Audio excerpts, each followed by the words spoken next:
तो आज की इस वीडियो में आपको बताने वाला हूँ कुछ एडवांस स्ट्रक्चर के बारे में। तो चलिए आज की इस वीडियो के स्टार्ट करते हैं।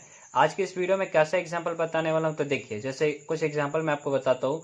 मैं एक अध्यापक के साथ साथ एक एक्टर भी हूँ। इस टाइप का सेंटेंस होगा, जैसे तुम मेरे भाई के साथ ही साथ तुम मेरे दोस्त भी हो, है ना। तो इस टाइप का जो सेंटेंस होगा उसको कैसे ट्रांसलेट करेंगे हिंदी से इंग्लिश में। तो चलिए आज के इस वीडियो को स्टार्ट कर लेते हैं। तो सबसे पहले आपको इसका स्ट्रक्चर देखना पड़ेगा। स्ट्रक्चर क्या होता है, स्ट्रक्चर आ गया एक बार आपको, तो फिर आप हिंदी से इंग्लिश इजीली ट्रांसलेट कर पाएंगे। तो चलिए स्ट्रक्चर की ओर बढ़ते हैं। तो आज मैं आपको जो बताने वाला हूँ वो है topic as well as. As well as का जो हिंदी होता है वो होता है साथ ही साथ। ठीक है, क्या होता है, साथ ही साथ। तो नोट करते चलिएगा, एज वेल एज का मतलब क्या होता है, साथ ही साथ। तो नोट करते चलिए, एज वेल एज। ठीक है, एज वेल एज इसका हिंदी क्या होता है, साथ ही साथ। साथ ही साथ। ठीक है, इसका हिंदी क्या होता है, साथ ही साथ। तो एज वेल एज का हिंदी क्या होता है, साथ ही साथ। ये तो समझ में आ गया। अब इसका स्ट्रक्चर देख लेते हैं, स्ट्रक्चर क्या होता है। तो इसका स्ट्रक्चर काफी बड़ा होता है, तो ध्यान से देखिएगा, ये नहीं हो कि आप गलती कर देते हो। स्ट्रक्चर नंबर 1, इसका 2 स्ट्रक्चर होता है। पहले एक मैं आपको अच्छे से समझा देता हूँ। सबसे पहला सब्जेक्ट, फिर आपका हेल्पिंग वर्ब, एचपी मतलब क्या, हेल्पिंग वर्ब। उसके बाद एमवी यानी मेन वर्ब। उसके बाद आपका ऑब्जेक्ट। उसके बाद आपका एज वेल एज। ठीक है, उसके बाद क्या आएगा आपका एज वेल एज। उसके बाद आपका अदर वर्ड जो भी होगा आपका वो हो जाएगा। ठीक है, अदर वर्ड्स। तो ये हो गया आपका स्ट्रक्चर। अब बोलेंगे सर यहाँ पे आप as plus well plus as लिखे, ऐसे क्यों लिखे। तो आपको मैंने बस समझाने के लिए ऐसे लिखा है, लेकिन ये पूरा कैसा होता है, तो ऐसा होता है एज वेल एज एक साथ लिखा जाता है। ठीक है, ये प्लस का साइन आप लोग नहीं लगाइएगा, मैं आपको बस समझाने के लिए बता रहा था। ठीक है, एज वेल एज, ताकि आपको याद रहे। ठीक है, हेल्पिंग वर्ब और मेन वर्ब ये क्या होता है, एचवी हो गया आपका हेल्पिंग वर्ब और दूसरा हो गया मेन वर्ब। ठीक है, मैं यहाँ पे लिख ही देता हूँ, ऐसा ना हो कि आप लोग कुछ और समझ ले। ठीक है, एचवी मतलब हो गया आपका हेल्पिंग वर्ब, यहाँ पे लिख लीजिएगा हेल्पिंग हेल्पिंग वर्ब। ठीक है, और एम भी हो गया आपका मेन वर्ब, मेन वर्ब। जब मैं आपको वर्ब पढ़ाऊंगा तो फिर मैं वहां पे आपको अच्छे से बताऊंगा कि हेल्पिंग वर्ब क्या होता है और मेन वर्ब क्या होता है। अगर आपको कोई भी डाउट और फिर भी आएगा तो आप नीचे कमेंट करिएगा, या फिर अभी भी आपको कोई डाउट है इसमें तो नीचे कमेंट करिएगा। एक और वीडियो मैं बनाऊंगा सिर्फ वर्ब के बारे में, आपको अच्छे से समझाऊंगा। ठीक है, अब चलिए एग्जाम्पल की ओर बढ़ते हैं। एग्जाम्पल कैसा रहेगा और कैसे इसको ट्रांसलेट करेंगे, तो देखिए एग्जाम्पल देखते हैं हम लोग। सबसे पहला एग्जाम्पल आपका, मैं एक अध्यापक। अध्यापक मतलब क्या होता है, टीचर। मैं एक अध्यापक, मैं एक अध्यापक के साथ ही साथ मैं अध्यापक के साथ ही साथ एक एक्टर भी हूँ, एक एक्टर भी हूँ। ठीक है, एक एक्टर भी हूँ। ठीक है, मैं एक अध्यापक के साथ ही साथ एक एक्टर भी हूँ। इसका अब अंग्रेजी हम लोग ट्रांसलेट करते हैं। तो चलिए स्ट्रक्चर की ओर बढ़ते हैं। स्ट्रक्चर की ओर से हम लोग देखते हैं कि कैसे इसको ट्रांसलेट करेंगे। तो देखिए सबसे पहले हम लोग क्या करेंगे, सब्जेक्ट लगाएंगे। तो सब्जेक्ट क्या है यहाँ पे, मैं। तो मैं का अंग्रेजी क्या होता है, आई। ये तो ईजी है, यहाँ तक तो कोई दिक्कत नहीं है। थोड़ा हेल्पिंग वर्ब के बारे में जान लीजिए। हेल्पिंग वर्ब होता है is, am are, was, were, है ना। Have has had, do does did, is, am are, was, were, है ना, विल, शैल, ये सब क्या आपका हेल्पिंग वर्ब है। तो यहाँ पे देखिए सबसे पहले क्या बोल रहा है, हेल्पिंग वर्ब लगाने के लिए। तो आई के साथ क्या लगता है, एम, है ना। आई के साथ क्या लगता है, एम लगता है, क्योंकि ये देखिए प्रेजेंट है इसीलिए एम का प्रयोग करेंगे। तो क्या हो जाएगा, आई एम। तो क्या हो जाएगा यहाँ पे, आई एम। उसके बाद मेन वर्ब। अब खोजिए इसमें मेन वर्ब है या नहीं। तो इसमें मेन वर्ब है ही नहीं, इसमें वर्ब है ही नहीं, मेन वर्ब है ही नहीं। कोई कुछ भी यहाँ पे लिखा है, खेलना, ये कुछ भी नहीं है ऐसा। तो यहाँ पे कोई भी मेन वर्ब आपका नहीं है। बस यहाँ पे प्रोफेशन दिखाया जा रहा है, एक तो अध्यापक है और दूसरा एक्टर है। तो यहाँ पे जो पहले है उसको पहले लिखिएगा। तो पहले आप क्या है, अध्यापक है, तो पहले अध्यापक यानी टीचर। तो I am a teacher, I am a teacher, I am a teacher. उसके बाद देखिए अध्यापक बना लिया, उसके देखिए साथ ही साथ, साथ ही साथ का अंग्रेजी क्या होता है, एज वेल एज। तो यहाँ पे क्या लिखेंगे आप, एज वेल एज। उसके बाद आप क्या है, एक एक्टर भी है, तो यहाँ पे क्या हो जाएगा, एन एक्टर। ठीक है, एन एक्टर।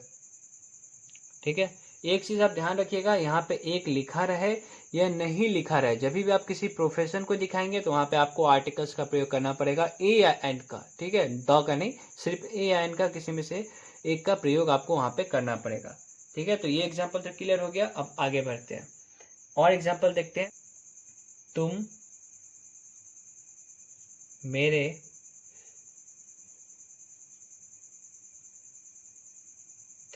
भाई के साथ ही साथ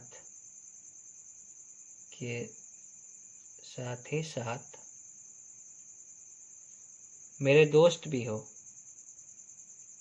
मेरे दोस्त भी हो। तो मेरे भाई के साथ ही साथ दोस्त भी हो, इसको ट्रांसलेट करते हैं। तो सबसे पहले क्या लगाएंगे, सब्जेक्ट। तो सब्जेक्ट लगा दीजिए, तो यहाँ पे क्या हो जाएगा, यू। ठीक है, अब देखिए प्रेजेंट है, प्रेजेंट के लिए यू के साथ क्या लगाते हैं, इज एम आर में से क्या लगाते हैं, आर। तो यहाँ पे क्या हो जाएगा, आर। तो क्या हो जाएगा, आर। देखिए पास्ट होगा तो सिंपल हेल्पिंग वर्ब आप लोग समझ लीजिए, इज एम आर और वॉज वर्ब। ठीक है, तो जब भी आपको देखिए प्रेजेंट होगा तो इज एम आर में से किसी एक का प्रयोग करेंगे, पास्ट होगा तो या वॉज या फिर वर्ब में से किसी एक का प्रयोग करेंगे। तो क्या हो जाएगा, तुम मेरे भाई के साथ ही साथ। तो देखिए यू आर, यू आर पहले क्या है, वो भाई है। देखिए पहले क्या लिखा हुआ है, भाई। तो क्या हो जाएगा, you are my brother, you are my brother, you are my brother. उसका देखिए साथ ही साथ, साथ ही साथ का क्या इंग्लिश होता है, एज वेल एज। तो यहाँ पे क्या हो जाएगा, एज वेल एज। उसके बाद मेरे दोस्त हो, तो क्या हो जाएगा, माई फ्रेंड। तो क्या हो जाएगा, माई फ्रेंड। तो पूरा ट्रांसलेशन आपका बन के तैयार हो गया, you are my brother as well as my friend. ठीक है, और एग्जाम्पल थोड़ा करते हैं और थोड़ा प्रैक्टिस करते हैं। जैसे तुम मेरे दोस्त के साथ ही साथ मेरे दुश्मन भी हो। अगर आप किसी को बोलना चाहेंगे तो कैसे बोलेंगे, देखिए एग्जाम्पल पहले लिख लेते हैं यहाँ पे। जैसे तुम मेरे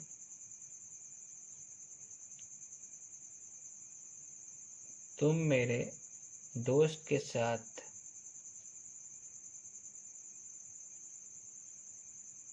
ही साथ मेरे दुश्मन भी हो, मेरे दुश्मन भी हो, दुश्मन भी हो। इसको कैसे ट्रांसलेट करेंगे, तो चलिए इसको ट्रांसलेट करते हैं। तो सबसे पहले सब्जेक्ट, सब्जेक्ट क्या है यहाँ पे, तुम है यानी यू हो जाएगा। तो यू यहाँ पे देखिए प्रेजेंट है तो यू आर, यू के साथ क्या प्रयोग करते हैं, आर। तो यू आर, सबसे पहले वो क्या है, तो दोस्त है। तो you are my friend, you are my friend, you are my friend. उसके देखिए साथ ही साथ, तो साथ ही साथ का एज वेल एज। तो एज वेल एज। उसके बाद मेरे दुश्मन हो, तो क्या हो जाएगा, माई एनिमी। दुश्मन का क्या होता है, एनिमी। तो यहाँ पे क्या हो जाएगा, एनिमी। तो बन गया आपका, क्या हो गया, you are my friend as well as my enemy. तुम मेरे दोस्त के साथ ही साथ मेरे दुश्मन भी हो। ठीक है, कुछ और एग्जाम्पल करा देते हैं, फिर आपको अच्छे से समझ में आएगा। जैसे वह एक हाउसवाइफ के साथ ही साथ टीचर भी है। ठीक है, वह हाउसवाइफ के साथ ही साथ टीचर भी है। तो चलिए इसको ट्रांसलेट करते हैं। तो क्वेश्चन आपको स्क्रीन पे दिख रहा होगा, डायरेक्ट मैं उसका ट्रांसलेशन बनाता हूँ। ठीक है, तो क्वेश्चन आपको स्क्रीन पे दिख रहा होगा, तो देख लीजिएगा क्वेश्चन। क्वेश्चन क्या है, वह एक हाउसवाइफ के साथ ही साथ टीचर भी है। तो क्या हो जाएगा, सबसे पहले सब्जेक्ट क्या है वहां पे, सी, क्योंकि देखिए लड़की के लिए प्रयोग किया जा रहा है तो यहाँ पे क्या हो जाएगा सी। तो सी इज, आप बोलेंगे सर आपको यहाँ पे पता कैसे चला कि ये लड़की है? तो देखिए हाउसवाइफ कौन होता है? लड़की ही होती है ना, तो ये इसलिए मुझे पता चल गया यहाँ पे क्या आएगा, सी आएगा। ठीक है, तो सी इज, और सबसे पहले क्या है, एक हाउसवाइफ, तो क्या हो जाएगा ए हाउसवाइफ। ठीक है, तो क्या हो जाएगा a housewife, a housewife. She is a housewife, उसके बाद क्या है एज वेल एज, के साथ है ना, तो एज वेल एज, साथ ही साथ, तो क्या हो जाएगा एज वेल एज। तो she is a housewife as well as a teacher, क्योंकि एक टीचर भी है, तो यहाँ पे क्या हो जाएगा अ टीचर। ठीक है, तो पूरा ट्रांसलेशन आपका बन गया, she is a housewife as well as a teacher. ये तो क्लियर है। अब इस टाइप का नंबर 1 स्ट्रक्चर जो है आपका वो क्लियर हो गया। अब नंबर 2 स्ट्रक्चर देखते हैं। नंबर 2 में थोड़ा सा डिफिकल्टी है, थोड़ा सा हार्ड है, तो कोशिश करिएगा आसानी से समझने का। मैं आपको कोशिश करूंगा पूरा आसानी से समझाने का। अगर कोई भी डाउट आएगा तो नीचे कमेंट कर दीजिएगा। ठीक है, तो चलिए स्ट्रक्चर नंबर 2 देखते हैं। स्ट्रक्चर नंबर 2 क्या है वो देखते हैं। स्ट्रक्चर नंबर 2 में क्या होगा, 2 सब्जेक्ट आएगा। ठीक है, क्या आएगा, 2 सब्जेक्ट आएगा, एक S1 एक S2। तो सबसे पहले आपको सब्जेक्ट लिखना है S1, उसके बाद एज वेल एज, तो एज वेल एज, उसके बाद आपका सब्जेक्ट नंबर 2, उसके बाद आपका आएगा हेल्पिंग वर्ब, उसके बाद आएगा आपका मेन वर्ब, उसके बाद आपका आएगा जो भी ऑब्जेक्ट हो या फिर अदर पार्ट हो वो आएगा। ठीक है, तो यहाँ पे देखिए ये सब्जेक्ट फर्स्ट है, ये सब्जेक्ट सेकेंड है, 2 सब्जेक्ट आएगा। ठीक है, सेंटेंस में क्या आएगा, 2 सब्जेक्ट आएगा। तो आप बोलेंगे सर वर्ब किसके अकॉर्डिंग यूज करेंगे, ये जो हेल्पिंग वर्ब है वो किसके अकॉर्डिंग यूज करेंगे, इसके अकॉर्डिंग के इसके अकॉर्डिंग? तो याद रखिएगा हमेशा S1 के अकॉर्डिंग ये यूज होगा। जो भी हेल्पिंग वर्ब हम लोग यूज करेंगे S1, या सब्जेक्ट जो फर्स्ट में होगा उसके अकॉर्डिंग हम लोग हेल्पिंग वर्ब यूज करेंगे। ये नहीं कि आप यहाँ पे सब्जेक्ट 2 के हेल्प से हेल्पिंग वर्ब यूज करेंगे। अभी मैं आपको समझाता हूँ, अभी थोड़ा सा दिक्कत हो रहा होगा, एग्जाम्पल से आपको अच्छे से समझ में आएगा। तो देखिए एग्जाम्पल से मैं आपको समझाता हूँ। जैसे एग्जाम्पल के लिए राम, साथ ही साथ राम, साथ ही साथ मैं, ठीक है, भी अंग्रेजी सीख रहा हूँ, अंग्रेजी सीख रहा हूँ।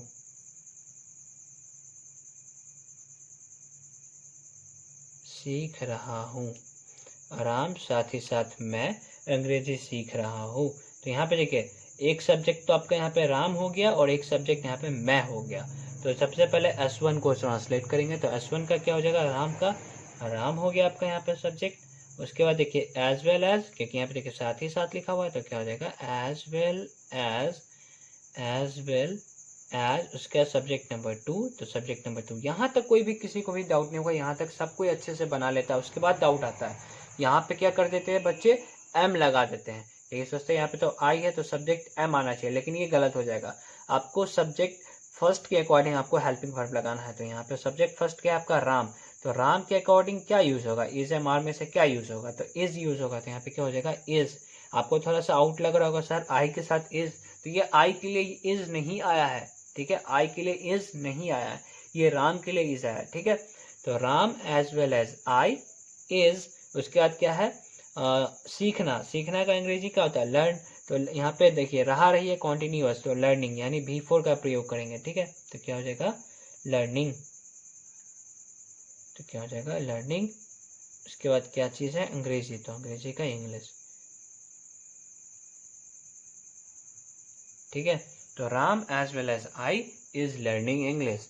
ये बिल्कुल सही है, इसमें आप लोग ये नहीं सोचिएगा कि सर आप गलत बता रहे हैं, आई के साथ एम होता है, ऐसा बिल्कुल भी नहीं है। ये एडवांस स्ट्रक्चर है। ठीक है, ये तो मुझे बताना नहीं चाहिए था आप लोगों को, लेकिन आपके नॉलेज के लिए मैंने आपको बता दिया है।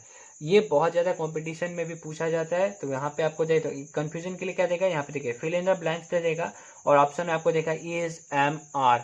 ठीक है, उसके बाद नन ऑफ दीज। तो ज्यादातर बच्चे यहाँ पे एम सेलेक्ट कर लेते हैं क्योंकि सोचते हैं आई के साथ तो एम लगता है, लेकिन ऐसा बिल्कुल भी नहीं है। यहाँ पे जो भी हेल्पिंग वर्ब आ रहा है वो फर्स्ट वाले सब्जेक्ट के अकॉर्डिंग आ रहा है। ठीक है, उसके बाद मेन वर्ब तो यहाँ पे आपका लर्निंग है। एक और एग्जांपल मैं आपको कराना चाहूँगा, उसके बाद आपका जो वीडियो है वो एंड कर दूंगा, क्योंकि वीडियो काफ़ी लंबा बन चुका है। ठीक है, तो एक और एग्जांपल लेते हैं, जैसे तुम साथ ही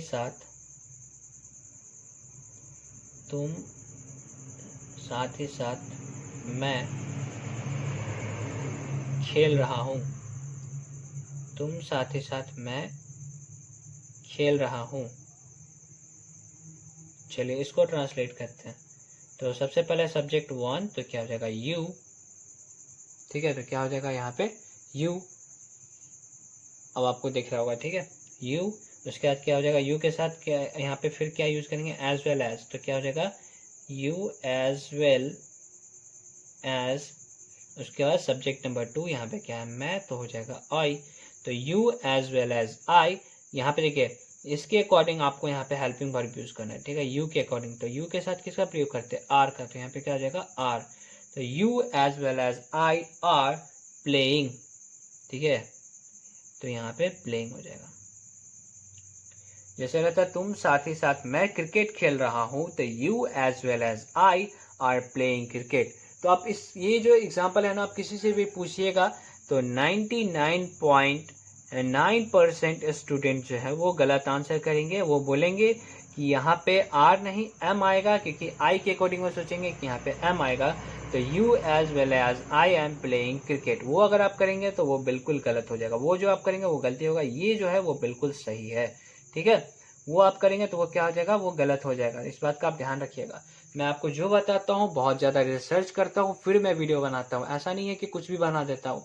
ठीक है, पहले रिसर्च करता हूँ, फिर जो मुझे लगता है कि हाँ ये आपको बताना चाहिए, फिर मैं आपको बताता हूँ। मेरे पास बहुत सारा बुक है, पहले मैं उसको रीड करता हूँ अच्छे से, नॉलेज गेन करता हूँ अच्छे से, फिर मैं आपको बताता हूँ। ये नहीं कि बिना प्रूफ के मैं आपको कुछ भी पढ़ा दूंगा, ऐसा बिल्कुल भी नहीं है। यहाँ पे आपको जो भी मिलेगा एकदम रियल मिले। तो अगर आप चैनल पे नए हैं तो प्लीज़ सब्सक्राइब करके बेल आइकन को प्रेस कर दीजिएगा, और प्लीज़ कमेंट करिए। आपके कमेंट करने से यूट्यूब और औरों को ये वीडियो रिकमेंड करता है। ठीक है, जिससे हम लोगों का जो फैमिली है वो काफ़ी बड़ा होगा। तो प्लीज़ एक कमेंट करके जाइएगा, अगर अच्छा नहीं तो बुरा भी कमेंट करिएगा। ठीक है, जिससे मुझे मोटिवेशन मिलेगा, कम से कम सुधरने का मौका मिलेगा अगर मैं कहीं पे गलती कर रहा हूँगा तो तब तक के लिए इतना ही। मिलते हैं नेक्स्ट वीडियो में।